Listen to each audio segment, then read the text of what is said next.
میں کہتا ہوں کہ آپ خود کب بدلیں گے؟ عوام سے میں بات کر رہا ہوں. کس نے کہا تھا سگنل توڑنے کا آپ کو؟ کس نے کہا تھا روڈ پر کچرا پھینکنے کا؟ مانا کہ چلو ادارے کمزور، کوئی پکڑتا نہیں ہے، مگر آپ اور ہم بھی تو خدا کی پکڑ سے کتنے ڈرتے کتنے نہیں ڈرتے کہ ہمیں نہیں پتا.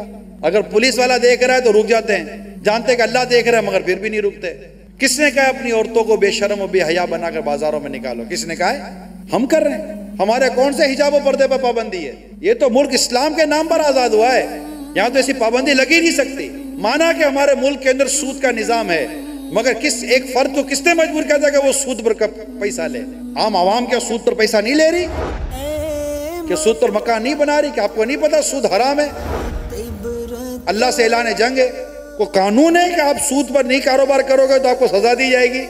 ہمارا اپنا اعمال کیا ہے؟ کون سا ملک کا قانون ہے کہ اگر آپ کے گھر سے گانے کی آواز نہیں آئی، آپ کی گاڑی سے گانے کی آواز نہیں ہے تو جناب پولیس پکڑ کر آپ کو لے جائے گی 4 دن کے لیے؟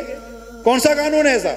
کوئی نہیں ہے ایسا قانون. کون سا قانون ہے جناب داڑھی رکھو گے تو آپ کو سزا دی جائے گی معاذ اللہ؟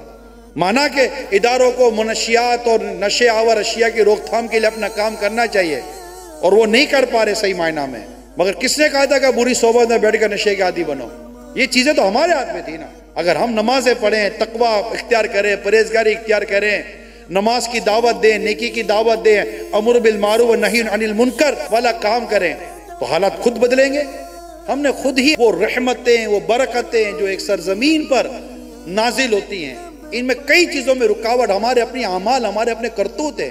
جھوٹ، غیبت، چگلی، تہمت، بدکاری، بد دیانتی، قتل و غارت گیری، اللہ کی پناہ، بات بات پر لڑنا، بات بات پر جھگڑنا، عورتوں پر ظلم، عورتوں پر ستم. بھائی کون سا قانون ہے جو کہتا ہے کہ آپ عورت کے چہرے پر تیزاب ڈال دو؟ کس قانون نے آپ کو مجبور کیا کہ ان کے بال کاٹ دو، ان کے ناک کاٹ دو، ان کے کان کاٹ دو؟ کس نے کہا ہے؟ کون کر رہا ہے یہ؟ ہم اپنے آپ کو بھی تو دیکھیں نا، ہم کیا کر رہے ہیں.